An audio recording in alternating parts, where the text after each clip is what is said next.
Hello friends, welcome to this NAE medical classes. Today we will discuss regarding role of family and formal and non-formal caregivers in the aging. जब इंसान जो होता है उसकी जो ageing हो जाती है, ओल्ड एज में जब वो पहुंच जाता है तो फैमिली भी बहुत इंपॉर्टेंट रोल प्ले करती है। फॉर्मल लोग भी या फिर नॉन फॉर्मल जो केयर गिवर्स होते हैं वो भी बहुत इंपॉर्टेंट रोल प्ले करते हैं। तो ये जो लोग होते हैं ये क्या क्या इंपॉर्टेंट रोल जो है वो प्ले करते हैं। तो फर्स्ट वन है हमारा role of family caregivers for the elderly लोगों पे फैमिली जो होती है वो क्या रोल प्ले करती है। तो फैमिली क्या करेगी, इमोशनल सपोर्ट जो होता है वो प्रोवाइड करती है। कोई भी इमोशनल कंफर्ट हो गया, ठीक है, कोई कंपेनियनशिप या फिर मतलब किसी के साथ वगैरह की ज़रूरत होती है ताकि पर्सन जो है वो अलोन जो है वो फील ना करे। तो वो जो पर्सन का एल्डरली पर्सन होगा तो फैमिली उससे ओवरकम करने में, लोनलीनेस से, एम्प्टीनेस से जो है वो उसकी फीलिंग को जो है ओवरकम कराने की कोशिश करती है। नेक्स्ट वन है assistance with activity of daily living. Person की जो है एजिंग पर्सन की जो है वो डेली लिविंग की जो एक्टिविटी हो गई, जैसे बाथिंग, ड्रेसिंग, ग्रूमिंग, कोई भी चलना फिरना, कहीं जाना, ठीक है, किस खाना पीना, ये सारी चीज़ें एक्टिविटी कराने में भी फैमिली हेल्प करती है। नेक्स्ट वन मेडिकेशन मैनेजमेंट में भी हेल्प करती है। जो भी असिस्टेड मेडिकेशन जो देती है, मतलब जो उसको दी गई होती हैं फिजिशियन के द्वारा, तो फैमिली क्या करेगी, तो उसमें जो है वो असिस्टेंट प्रोवाइड करेगी ताकि जो एज्ड पर्सन है वो सही तरीके से अपनी मेडिकेशन जो है वो प्रॉपर वे में ले सके। अकम्पनिंग टू मेडिकल अपॉइंटमेंट, कोई भी अगर मेडिकल अपॉइंटमेंट की ज़रूरत होती है, डॉक्टर के विजिट की या कोई नोट टेकिंग की या किसी से कम्युनिकेट करने की, हेल्थ केयर प्रोवाइडर वगैरह, कोई फिजिशियन वगैरह है, ठीक है, नर्स वगैरह है, काउंसलर वगैरह है, तो फैमिली का ही कोई साथ का जो है वो ओल्ड एज जो पर्सन होगा उसके साथ में जाता है।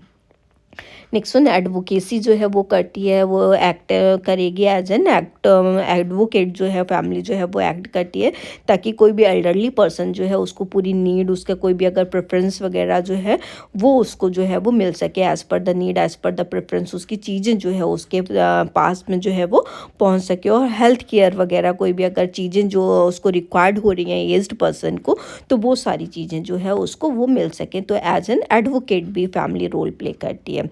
Next one house hold task करने में, कोई भी हाउस होल्ड चोर्स हो गया, मतलब हाँ घर का कोई भी काम हो गया, ठीक है, ग्रॉसरी की शॉपिंग वगैरह हो गई, या पर्सन की कोई भी खाना वगैरह, मील प्रिपरेशन वगैरह करने में भी जो है वो फैमिली हेल्प करती है।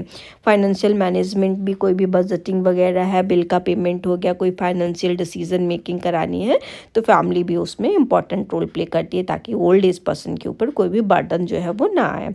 कंपेनियनशिप जो है वो प्रोवाइड करती है, जैसे कि पर्सन जो है कोई भी रिक्रिएशनल एक्टिविटी करनी है या कोई भी क्वालिटी टाइम जो है उसमें जो एंगेज होना है उस पर्सन को, कन्वर्सेशंस करनी है, कोई हॉबीज़ वगैरह अगर ओल्ड एज पर्सन के संग में है तो वो कंपेनियनशिप प्रोवाइड करती है ताकि ओल्ड एज पर्सन अपनी सारी चीज़ें जो है वो कर सके। नेक्स्ट वन है role of formal caregiver. Formal caregivers कौन होते हैं, जो प्रोफेशनल केयर गिवर होते हैं।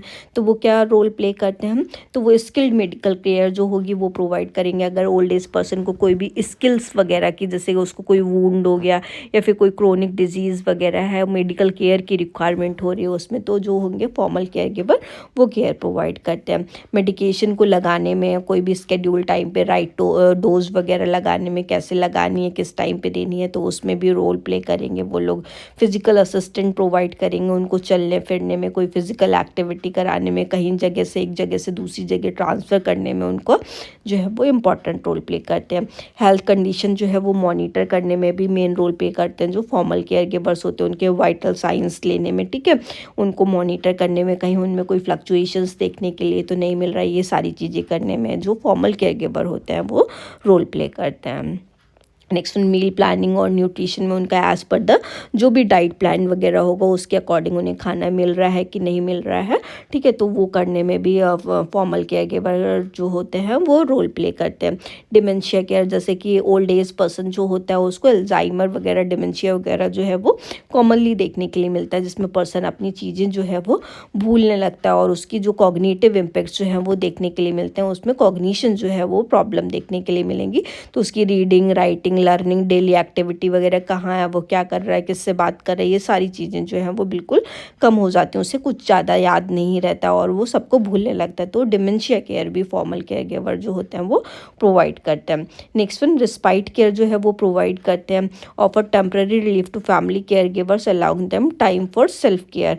जो फैमिली केयर गिवर्स होते हैं उनको एक टाइम मिल सके, वो अपनी खुद की केयर कर पाए। ऐसा नहीं होता कि मतलब फैमिली पूरे टाइम केयर कर पा रही है, ठीक है।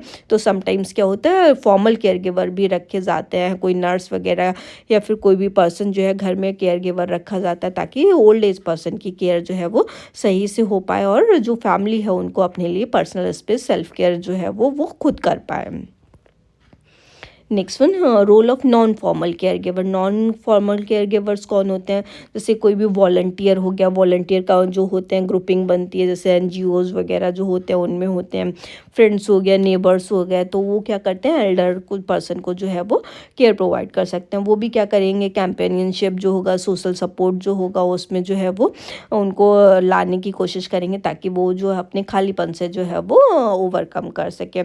असिस्टेंट विद द इरेंट्स, कोई भी जैसे कि अगर उन्हें कहीं पे भी जाना है, फार्मेसी विजिट जाना है, ग्रॉसरी वगैरह के लिए जाना है या कोई शॉपिंग वगैरह करनी है, ठीक है, तो उसमें भी हेल्प करते हैं। कोई भी ट्रांसपोर्टेशन वगैरह करने में हेल्प करते हैं, जैसे कहीं एक जगह से दूसरी जगह जाना है, कोई अपॉइंटमेंट है या फिर कोई सोशल आउटिंग वगैरह है, तो उसमें जाने में भी हेल्प प्रोवाइड करते हैं।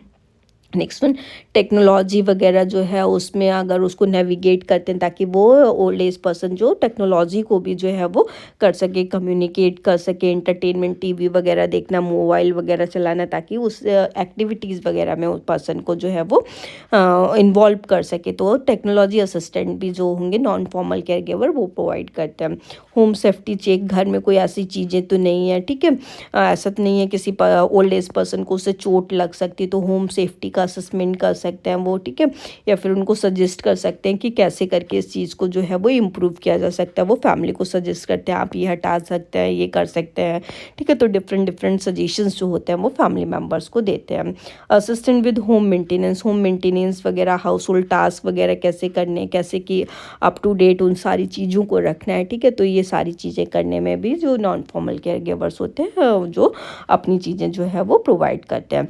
Next one, information and resource sharing. वो रिसोर्स वगैरह कोई भी इंफॉर्मेशन अगर उन्हें relatable to the ageing person की मिल रही है, कम्युनिटी रिसोर्सेस अगर कोई अवेलेबल हैं जिससे उनको हेल्प हो सकती है, या कोई सपोर्ट सर्विस जो है या कोई रिक्रिएशनल प्रोग्राम वगैरह जो चलाए जा रहे हैं, तो नॉन फॉर्मल केयर गिवर्स जो होंगे उनके रिगार्डिंग वो अगर अपडेट हैं तो वो एज पर्सन अगर किसी घर में है तो उसके रिगार्डिंग जो है वो बता सकते हैं, ताकि वो पर्सन जो है वो और वो फैमिली जो है उस चीज़ का एडवांटेज जो है वो ले सके। तो ये सारी केयर जो होंगी नॉन फॉर्मल केयर गिवर जो है वो प्रोवाइड कर सकते हैं।